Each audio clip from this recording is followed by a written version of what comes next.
Paz do Senhor Jesus, meus irmãos, sejam todos bem-vindos. Aqui nesse momento nós iremos estudar o primeiro capítulo do Evangelho de João. Amém? Prepare papel e caneta, façam suas anotações daquilo que mais lhe chamar a atenção, daquilo que mais lhe impactar. Amém?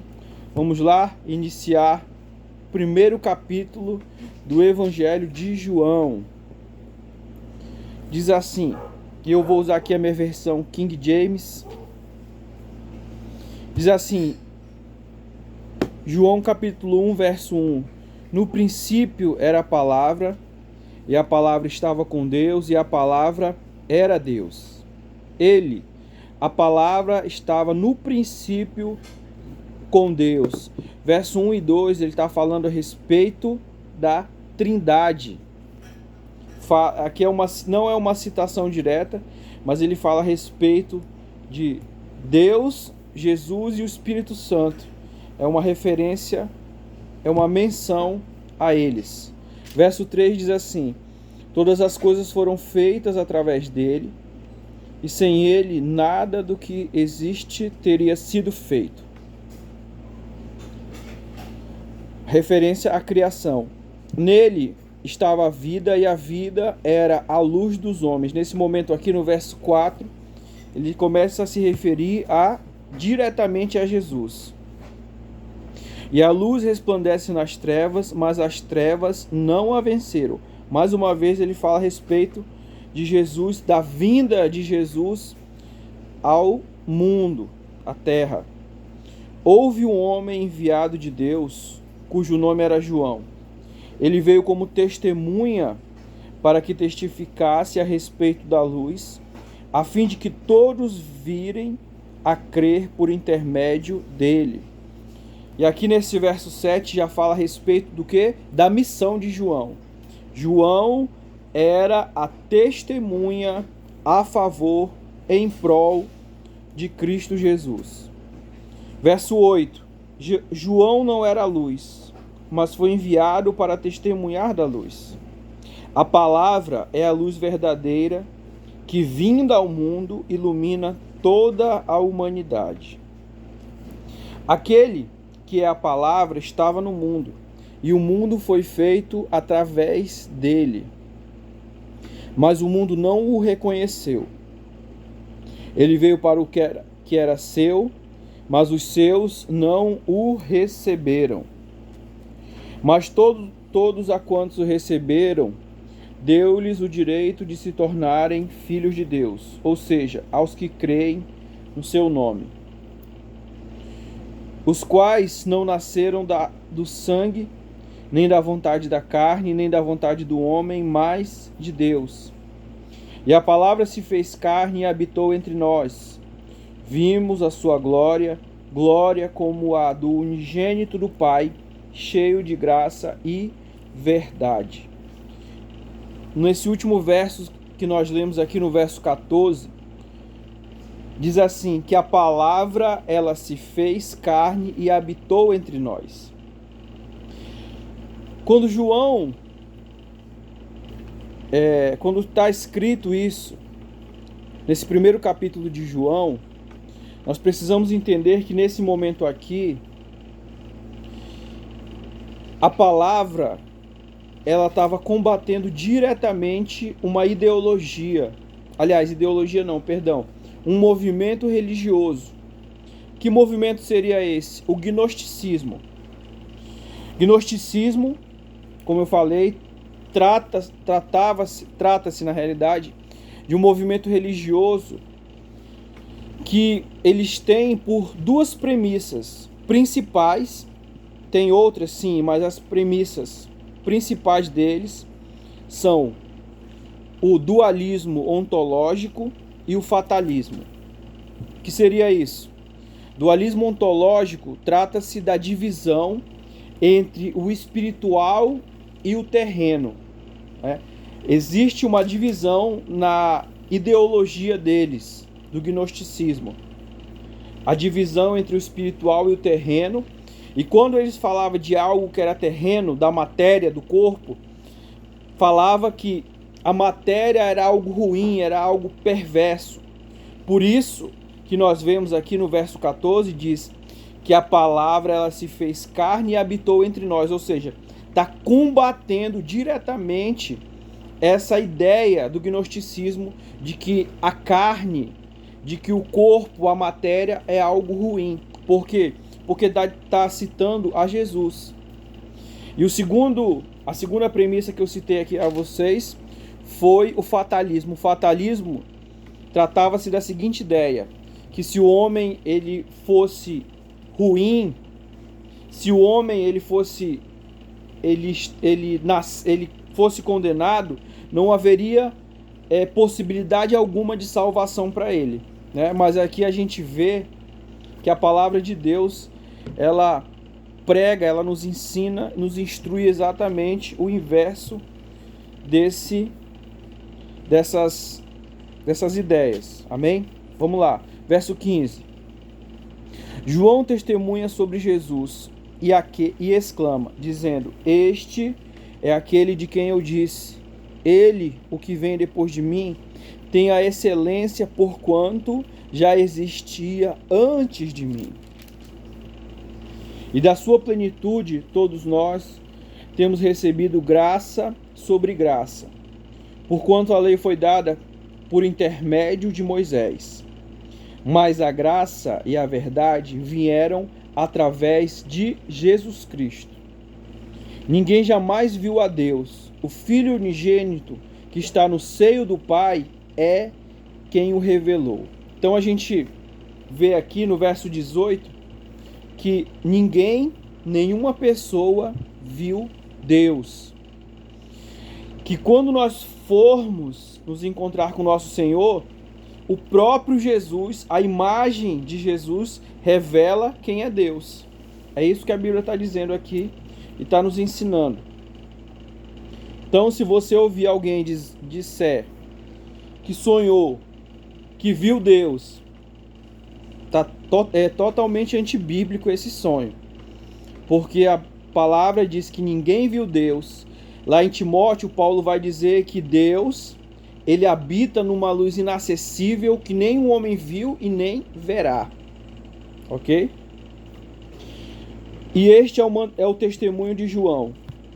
Quando os judeus enviaram de Jerusalém sacerdotes e levitas para o interrogarem: Quem és tu? E ele confessou e não negou, mas declarou francamente: Eu não sou o Cristo. E o questionaram: Quem és então? És tu Elias? Ele disse: Não sou. És tu profeta? E João afirmou: Não. Por que é que os judeus eles questionaram a João Batista e perguntaram se ele era Elias? Quando você vai ver lá no livro de Miqueias, no capítulo 4, no último versículo do capítulo 4, vocês vão ver que os judeus eles têm a expectativa do retorno de Elias. É por esse motivo que eles perguntam se João Batista era Elias. João Batista, a gente, como nós estudamos nos evangelhos, nos anteriores, você vai ver que João Batista, ele se equipara a Elias na unção. Ele veio na mesma unção, que era a unção de profeta. Então perguntaram a ele: Quem és tu? Dá-nos uma resposta para que a levemos àqueles que nos enviaram, que dizes a respeito de ti mesmo. E João lhes disse: Eu sou a voz do que clama no deserto. Fazei um caminho reto para o Senhor, como disse o profeta Isaías. Ora, os que haviam sido enviados faziam parte dos fariseus. Perguntaram-lhe ainda: Então por que batizas, se não és o Cristo, nem Elias, e nem o profeta? João respondeu-lhe dizendo: Eu batizo com água, mas no meio de vós já está quem vós não conheceis. Ele é aquele que vem depois de mim, cujas correias das sandálias não sou digno de desamarrar. Essas coisas aconteceram em Betânia, do outro lado do Jordão, onde João estava batizando. Por que é que os fariseus questionaram João também a respeito do batismo. Porque João ele não tinha vínculo eclesiástico com nenhuma sinagoga. Ele não pertencia a nenhuma sinagoga, embora ele tivesse o direito de pregar na sinagoga, mas eu acredito que pela missão, pelo chamado que Deus o confiou, ele preferiu pregar no deserto. E por esse motivo, esse questionamento. Então, por que tu está batizando se você não é Cristo, se você não é profeta? Quer dizer, você não tem vínculo. Você não tem vínculo nenhum eclesiástico com nenhuma sinagoga. Por que tu está fazendo isso? Ou seja, eles queriam nesse momento aqui que João tivesse uma autorização da parte deles para poder estar batizando. No dia seguinte, João viu a Jesus que vinha caminhando em sua direção e disse: Eis o Cordeiro de Deus, que tira o pecado do mundo. Este é aquele do qual eu disse: Depois de mim vem um homem que tem a excelência, pois que já existia antes de mim. Eu não o conhecia, mas a fim de que ele fosse revelado a Israel, vim por isso, batizando-o com água. E João testemunhou dizendo: viu o Espírito descendo do céu como uma pomba e permaneceu sobre ele. Eu não o conhecia. Aquele, entretanto, que me enviou, Deus, a batizar com água, me disse: aquele sobre quem vires descer e permanecer o Espírito, esse é o que batiza com o Espírito Santo. E eu, de fato, vi e testifico que este é o Filho de Deus. No dia seguinte, João estava outra vez na companhia de 2 dos seus discípulos. E observando que Jesus passava, disse: Eis o Cordeiro de Deus. Os 2 discípulos ouviram o que ele falou e se tornaram seguidores de Jesus. Então Jesus, voltando-se e vendo que os 2 o seguiam, disse-lhes: Que estás procurando? Eles disseram: Rabi, que significa mestre, onde estás hospedado? Jesus disse: Vinde e vede. Eles foram e viram onde Jesus estava morando e ficaram com ele aquele dia, sendo isso por volta da hora 10ª.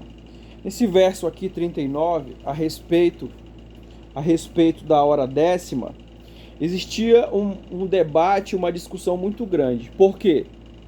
Porque a hora 10ª, segundo o horário dos judeus, isso seria por volta de 4 horas da tarde, 16 horas para a gente. E no horário dos romanos seria por volta das 10 horas. Então existia um debate muito grande a respeito dessa hora 10ª. Um dos 2 que ouviram João falar e seguiram a Jesus era André, irmão de Simão Pedro. Ele primeiro procurou seu próprio irmão, Simão, e lhe disse: Encontramos o Messias, que quer dizer o Cristo. E o levou a Jesus. Quando Jesus olhou para ele, disse: Tu és Simão, o filho de João. Tu serás chamado Cefas, que quer dizer rocha. Então, olha que coisa interessantíssima a gente aprende aqui. Quando Jesus se encontra com Pedro, a primeira coisa que ele fala para ele é a respeito de seu nome, que no entendimento mais profundo nos mostra o que? A respeito da sua identidade. A identidade, ela está ligada diretamente com a missão, com o propósito, com as escolhas, com o caminho da pessoa. Então, por esse motivo, é muito importante todos nós termos bem firme em nossa mente a respeito de nossa identidade. E olha que interessante, a nossa identidade, quem nos revela ela é o próprio Deus. Então, caso você não conheça, não saiba ainda qual é a sua Você precisa que o Espírito Santo revele a você. Precisa buscar esse entendimento, esse conhecimento. E esse conhecimento não trata-se de um conhecimento terreno, natural, não. Trata-se de uma revelação, de algo mais profundo. Amém? No dia seguinte, Jesus decidiu ir para a Galileia. Quando encontrou a Filipe, disse-lhe: segue-me. Ora, Filipe era de Betsaida, cidade de André e de Pedro. Filipe encontrou Natanael e disse-lhe: encontramos aquele sobre quem Moisés escreveu na lei, e a respeito de quem também escreveram os profetas, Jesus de Nazaré, filho de José.